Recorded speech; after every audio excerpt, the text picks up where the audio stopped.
Kebijakan pemerintah terkait penyerapan gabah dari petani oleh Badan Urusan Logistik atau Bulog belum bisa berjalan maksimal. Kendala utamanya adalah pihak Bulog membatasi pembelian padi dari petani. Hal tersebut diungkapkan para petani di Kampung Wono Agung, Kecamatan Rawajitu Selatan, Tulang Bawang saat panen raya padi. Menurut petani, harga gabah saat ini terbilang bagus hingga 6.500 per kilogram.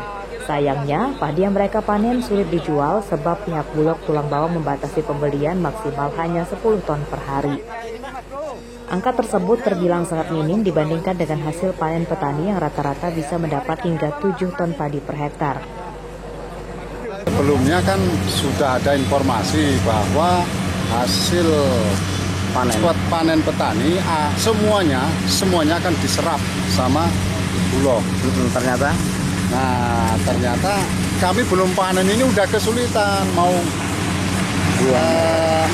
jual apa ya? Mau menyetorkan, mau memasukkan ke Bulog ini udah dibatasi.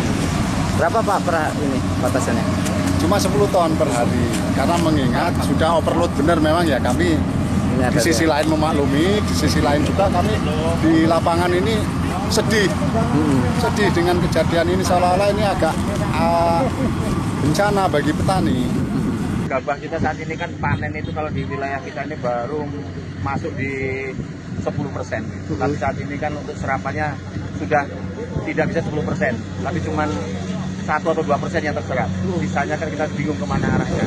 Maka kita minta ke pemerintah Tulang Bawang khususnya atau ke Provinsi Lampung umumnya untuk bisa dibukakan keran untuk ke Pulau Jawa, Pak.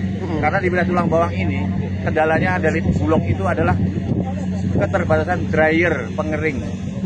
Jadi saat ini Bulog itu hanya memberikan waktu ke kita itu atau ini per kampung itu 10 ton. Para petani mendesak pemerintah segera turun tangan mencari solusi. Jika tidak segera diatasi, para petani menyatakan akan jadi pihak yang dirugikan. Kondisi tersebut karena sesuai peraturan daerah Lampung nomor 7 tahun 2017 tentang petani tidak boleh menjual padi atau gabah keluar provinsi dan yang diperbolehkan hanya setelah jadi beras. Dengan kondisi tersebut, petani hanya mengandalkan pembeli atau tengkulak gabah lokal saja. Jika kondisinya terdesak, para petani pun harus rela gabahnya dibeli lebih rendah dari Bulog. Mustaqim melaporkan dari Tulang Bawang.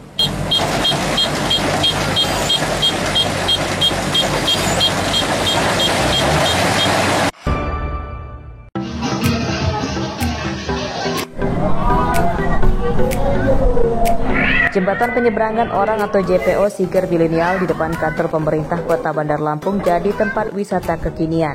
Saat hari libur dan sore hari, jembatan ramai didatangi warga lokal dan ada juga yang berasal dari luar daerah. Di jembatan tersebut, para pengunjung bisa melihat pemandangan kota, bukit, dan kawasan pantai Teluk Bandar Lampung. Di jembatan ini juga dibangun 3 lokasi untuk bersuah foto. Para pengunjung menyatakan wisata di jembatan ini aman, termasuk untuk anak-anak karena dikelilingi pembatas pagar besi. Bagus juga sih buat alternatif wisata, karena kan di tengah kota juga banyak yang nggak sempet keluar kota gitu, jadi cukup bagus lah. Nah, untuk suasananya seperti apa nih Kak? Suasananya ya ramai ya, seru, jadi buat keluarga juga asik. Oke, selain itu Kak, menurut Kakak pemandangannya di sini gimana sih? Pemandangannya bagus. Ada yang mengarah ke laut langsung, juga ada yang ke kota-kota gitu. Jadi double. Ya, tapi kita masuk sini tadi nggak jaya kan Kak ya? Nggak sama sekali. Lumayan ngilangin stres perjalanan tadi ya, kan lumayan jauh tuh. Kita soalnya dari Lampung Selatan ke bandara, terus ke sini. Jadi lumayan lah. Terus ada makan-makannya juga kan di bawah tuh, kulineran. Jadi ya lumayan lah buat nyenengin ibu-ibu yang kayak kita gini nih. Ini tuh untuk suasana yang ada di sini seperti apa Bu? Nyaman. Kalau sore-sore gini nyaman. Terus kalau siang ya manfaat ya, karena kan ini untuk nyebrang. Otomatis yang nyebrang jadinya nggak kepanasan kan? Ya lumayan manfaatnya untuk sementara ini. Jembatan penyeberangan orang Siger Milenial dibangun dengan lebar 4 meter, panjang 200 meter, dan setinggi 10 meter dari jalan raya. Bangunan jembatan selesai pada akhir 2024 dan menelan anggaran lebih dari 20 miliar rupiah. Jembatan ini menghubungkan kantor Pemkot Bandar Lampung dengan halaman Masjid Al-Furqan yang berada di atas Jalan Bundaran Tugu Pengantin. Jeffrey Arifin melaporkan dari Bandar Lampung.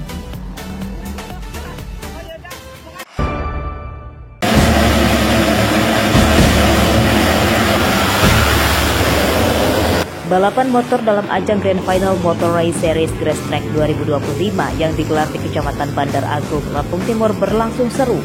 70 pembalap dari Sumatera dan Jawa unjuk kebolehan untuk jadi yang tercepat. Balapan motor memikat ribuan warga untuk menonton. Balapan kian seru setelah turun hujan yang menjadikan lintasan balapan jadi licin dan berlumpur. Kondisi lintasan tersebut menguji adrenalin para pembalap.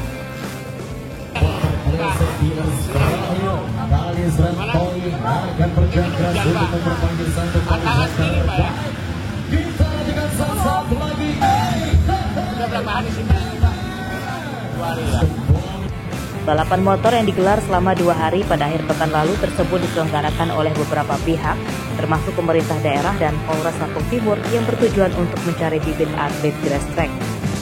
Cuma 2 hari, tahunan dilaksanakan selama 2 hari. Waktu dari hari ini tinggal. Itu dari mana aja Pak pesertanya? Kalau pesertanya kita Lampung, bintang tamunya dari Tangerang dan Tasik, Jawa Barat. Itu yang ikut itu dewasa pas apa-apa? Mulai dari anak-anak umur 12 tahun sampai yang dewasa sama kelas yang profesional. Penyelenggaranya. Jumlah peserta ada berapa semua? Kira-kira 10 orang. Tantangannya ya cuma di lempeng sepak bola aja nih. Terus Licin-licin kayak gini. seru berarti ya? Seru banget. Ini sudah selesai Mas? Sudah selesai. Yang motor-motor sudah selesai naikin ke ini angkutan. Balapan motor trail grass track digelar rutin di Lampung Timur setiap tahunnya. Kelas yang dilombakan mulai dari pemula umur 12 tahun, senior, dan profesional. Asif Syafullah melaporkan dari Lampung Timur.